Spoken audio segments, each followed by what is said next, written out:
Good afternoon, Justice Anderson. Hello. Welcome to CCJ Perspectives, a special, though yet not yet released in-house documentary series. What we will be discussing today will be your views on a number of matters we believe are important to the justice sector in the Caribbean. And I want to start by just having you introduce yourself to our viewers. Wonderful, thank you. Well, I am Winston Anderson. I was born in Jamaica over 50 years ago. I won't say exactly how many years, above 50. I was educated in Jamaica and then at the Cave Faculty of Law, part of the University of the West Indies. I spent some time in England studying there, University of Cambridge, and also at the Inns of Court School of Law, where I received my barrister's certificate, if you will. And I returned to the region in 1988. I taught for over 20 years at the Faculty of Law at Caveville, my alma mater. I also spent some time in Guyana as the General Legal Counsel to the CARICOM Secretariat. And then in 2010, I was appointed to be a judge on the Caribbean Court of Justice. Congratulations on that appointment. Mm. So you have a history that spans education. You worked across the region, I imagine, as in your role at the CARICOM Secretariat. Yes. And got perspectives into not just the justice sector, but Caribbean life and Caribbean development. Absolutely. Well, excellent. In that context, then, how would you describe, now that you are a sitting judge at the Caribbean's highest court, how would you describe the role and responsibility of the CCJ to the Caribbean? Yes. Well, first of all, I think we should go back to 2001 when the court was established by treaty. This was a most momentous event. This was an indication to the world that the Caribbean people and their governments were prepared at last to establish a judicial system, a judicial institution that would be responsible for the dispensing of justice in the region as the highest court. I think that was a very, very important development, and it said a lot for us and about us as a people. The court was established in 2001. It became operational 2005 as the apex court, the final court for the region. And the framers anticipated that the court would make a very important contribution, a consequential contribution even, to the development of Caribbean jurisprudence through the judicial process. And I think that over the past 12 years we have sought to do just that. There are many areas that we could point to. Of course, the impact of the contribution that we have made is for others to judge, perhaps my colleagues or former colleagues in academia. But I think we have made some very important decisions. There was, in fact, a decision we made relating to this concept of misfeasance in public office, whereby public officials who misbehave in public office could be held accountable through the civil law system. There was a very, very important judgment we gave recently about the circumstances in which a foreign arbitral award may be refused recognition on grounds of public policy. In the area of the criminal law, there was a very, very critical decision having to do with prisoners on remand, persons who are on remand for a period of time before they are sentenced. The question then is, when they're being sentenced, what allowance do you give for the period they spent on remand? And a decision of this court suggested that all the time spent on remand ought to be deducted from the sentence.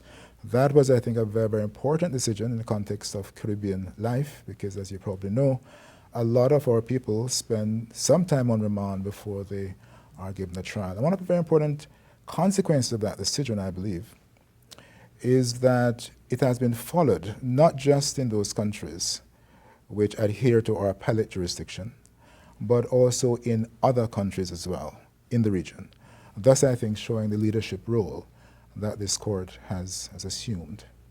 Well, that is I think that's a very germane point to this discussion, because it speaks to the leadership role of the CCJ itself in informing these judgments and having these judgments act as, if you will, guidelines or as beacons to the improvement of the administration of justice in courts across the region. Could you share a bit more, if you will, on how those discussions around the impact of these judgments or the process toward coming up with the judgments, to what extent is there a consideration of the wider implications? Absolutely, and the one I just mentioned, I think, is a perfect example of that. The fact of the matter is that we live in the Caribbean as judges of the CCJ. Most of us are from the Caribbean as such as well. And we are intimately aware of the circumstances affecting Caribbean societies.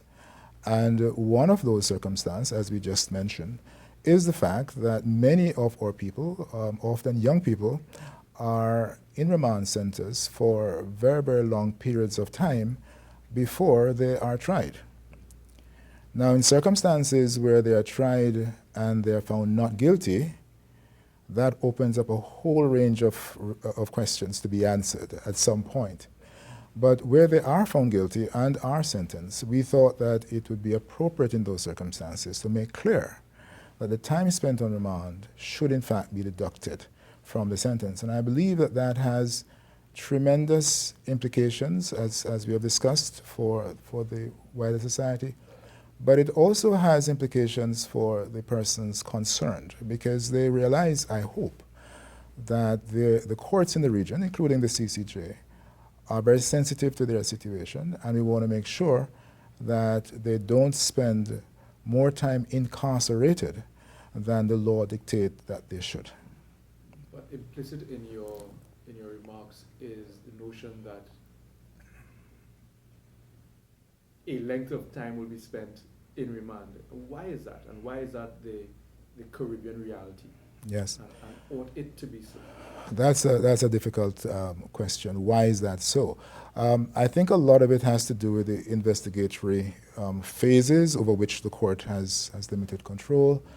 I think some issues revolve around the processes that are necessary prior to the individual coming on the trial, whether they are pre-hearing trials and so on. It may very well be that the techniques that are being used in the court system need some degree of revision in terms of making sure that we are more effective and more efficient. One of the things that I know that in this court we have been very concerned about is the fact that in many of our courts, at the trial stage, particularly in the magistrates' courts, notes are still taken by hand, so that such a very long time that is spent by the magistrate, by the judge, taking notes by hand. And this obviously delays the process somewhat in getting the trial through the system. So two questions then for you. One, the first I'll ask is, does the court therefore have a responsibility to explore, to examine, to aid in the improvement of the processes that feed cases to it? In other words, does the court have an obligation to work more closely with the DPP office, the police, or the elements of the police service? Is there any obligation of the courts, or does the court simply react to that inefficiency and address it only when it meets that court interface? That's a very interesting question. There are limits, I think, to what the court can do. But I think what the court is obligated to do is to abide by the Constitution.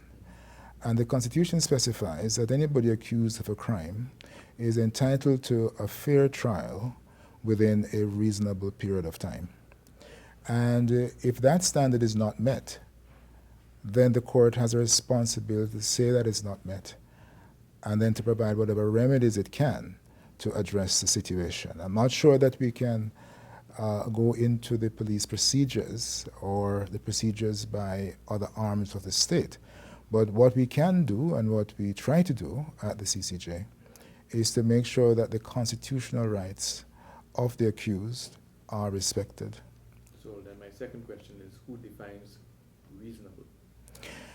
Well, reasonable people. And I hope judges are reasonable people.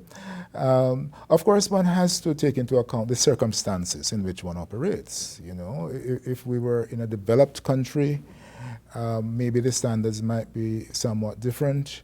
We are in the Caribbean, in a developing region, and I think that that has to be taken into account when one is thinking of what is reasonable.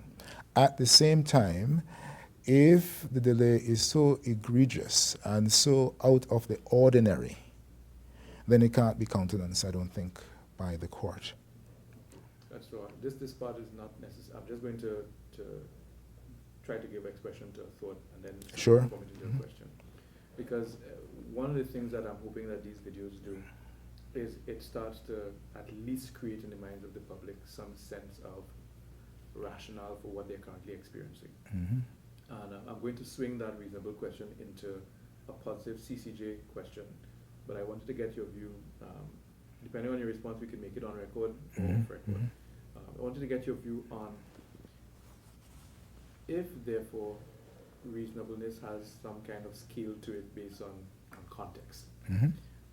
But the public believes that anything less than the swiftest, most efficient approach is unreasonable. Mm-hmm. And to the extent that the absence of sufficient investments in process, in technology, in systems improvement continue, that's a negatively sliding average. In other words, 6 months today may be reasonable. But if nothing is done, then 12 months tomorrow might also be reasonable. And that seems to be a dangerous and untethered definer of reasonableness. Yes. Is that something you can just give a little more qualification to? So that we can have, because, and I'll tell you where I'm going with the question that I will ask. The CCJ in the Caribbean, with limited Caribbean resources, has managed to effect a system that deals very efficiently with cases and case disposition. Yes. So we know that it is possible. Yes. Yes. So I want to get to that question by having you maybe just fill in a little more. What should be reasonable for jurisdictions to consider, which will address this question about what roles can lower courts play. Yeah. Yes.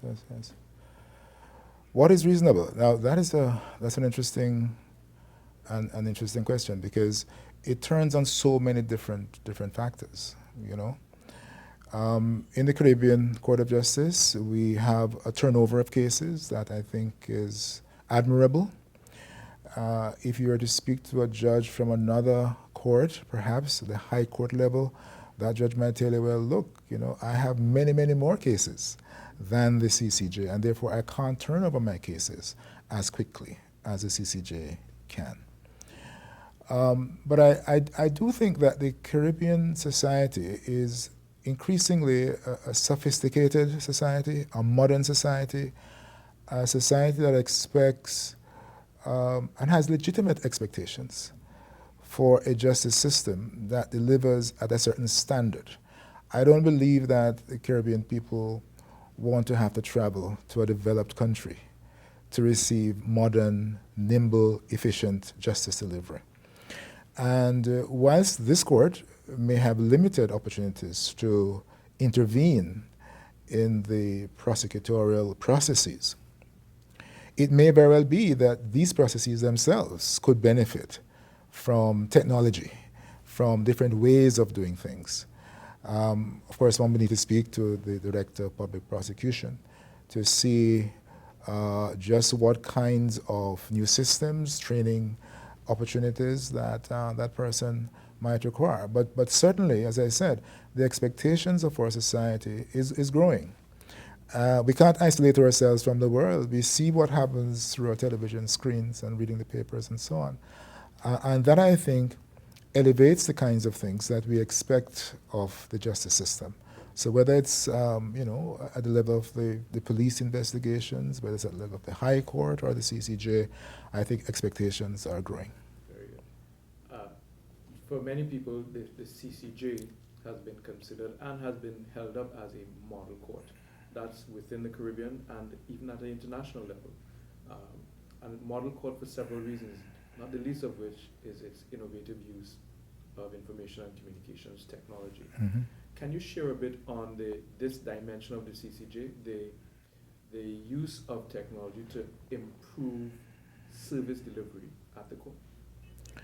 Well, first of all, I think it is true to say that the court sees itself as just that, providing a service. It's a peculiar service, and we hope a very important service, but at the end of the day, we are serving the Caribbean people. And that is very important to bear in mind. It's very important because people rely on this service in order to carry on their lives. You know, whether it's a simple case of a divorce, a case of business, a dispute, whether it's in the criminal law sector. And therefore, we don't think it's reasonable for this court to have people's affairs within these walls tied up for a long period of time because people are not able to carry on their lives as they should. So we have taken the approach that we should be as efficient, we should be as responsive, we should be as modern as possible. And part of that, of course, is using the technology that is available. You may have heard that in our court we have set performance standards. So we expect that from the time the case enters the court system to the time it is completely disposed of, no more than, say, 6 months would have gone by. Many of our cases are disposed of in 3 months. I think in the history of the court, which is now almost 13 years, we have had only 2 cases go beyond a year. So I think that we are pretty good in keeping to that level of service. We rely extensively on technology. You might have noticed that when the judges go onto the bench, very few, if any, are carrying any papers. We are all relying on our laptops. So we get information we need through the laptop. We, of course, have managed to reduce our budget spent on paper. I think the last estimate I heard was 73% of the budget has been reduced in terms of paper. And I do think that it helps us because, you know, wherever we are in the world, we can go on the computer, we can see what is happening, we can follow the cases, we can advise ourselves as to what are the matters coming up, we can prepare for those matters. So the use of technology, I think, has been a tremendous boon to the court and, by extension, to the service recipients of the court. And from what I understand, the court has attempted in several ways to package its unique approach to court administration and to justice delivery. Could you share with us some of the agencies that the court has created and some of the initiatives that the court has undertaken to build capacity and to share its best practices with the rest of the region? Well, one of the most interesting, innovative, and exciting package that the court has developed recently is the APEX system. This is a system which, in my view, essentially creates an electronic platform. That platform allows the judges, as I said earlier, to be able to be more conversant with the legal materials that they have to adjudicate upon. We can look at submissions sent in to us from attorneys from around the region. We can look at the cases that support those submissions and so on. But that electronic platform, I think, performs an even more vital role for the litigants and the lawyers representing the litigants, because they, of course, can file their documents electronically. They don't have to resort to the old days when they had to, you know, file reams and boxes of paper. Right now, much of that can be conducted from their law offices. Very recently, the court, using APEX and Courier, has embarked on a very novel event, and that is where the court has conducted virtually a hearing through the electronic means with lawyers from their law chambers. Now, this is very important because initially the lawyers would usually come to the seat of the court and would have the adjudication there. And then what next happened is that the lawyers would go to the courtroom in their various countries, and we would have them beamed in by the meeting methodologies. But in recent times, the lawyer has been able to stay in his own law office and participate in a hearing. Now that, I think, is a revolution of significant proportions, because it now means that, of course, lawyers can not only initiate the process of litigation, but can actually follow it through to the culmination by being in their offices and conducting litigation therefrom. Of course, for some kinds of hearings, you would ideally want to have the persons in front of you. But in circumstances where that is not possible, this, I think, is a very good alternative. Excellent. Excellent. What would the reaction have been by the lawyer involved in that? I heard an interview that he gave, and he was over the moon. He really was. I think part of the reason he was over the moon was that he was the very first lawyer to have been engaged by the court in this way. I say by the court, but I dare say that I can't think of too many other lawyers around the world that have been engaged in this way, whereby they can conduct the actual litigation, can participate in the adjudication from their law offices. If there are other courts that have that facility, I haven't heard about them. That seems to be quite a milestone. Quite a milestone, and as I said, it can only go from strength to strength. Excellent, excellent. I actually look forward to seeing how that evolves. What would you say to other lawyers, practicing lawyers across the region, who may be considering how the technology intersects with their ability to interface with the courts? That's a very good example. That's a very good example of how it intersects, that you can stay at home. I think one of my colleagues said that this is a good example of bringing justice home, and that I think is a good way to put it. That's an excellent way to put it. I think we will be using that. One of the expressions that I've heard across the region about the CCJ is that it seems to keep its good works a secret. What would you say to that? And how do you see the CCJ improving the region's understanding of what it is and what it does and what it means for the region? That's interesting. I do think, I hope I'm not being too traditionalist or conservative, but I do think that judges really should speak through their judgments. I believe that is the best indication of how good the bench is, that it delivers sound, well-researched, well-articulated judgments. It is for others, I believe, to speak to the quality of the judgment which is being delivered. And others have that responsibility. I go back to my former colleagues in academia. You know, the CCJ is the apex court. There is no court that can overrule our judgments, whether in the original or in the appellate jurisdictions. But there is a body to which we look for critique, for constructive criticism, and that is the academic community.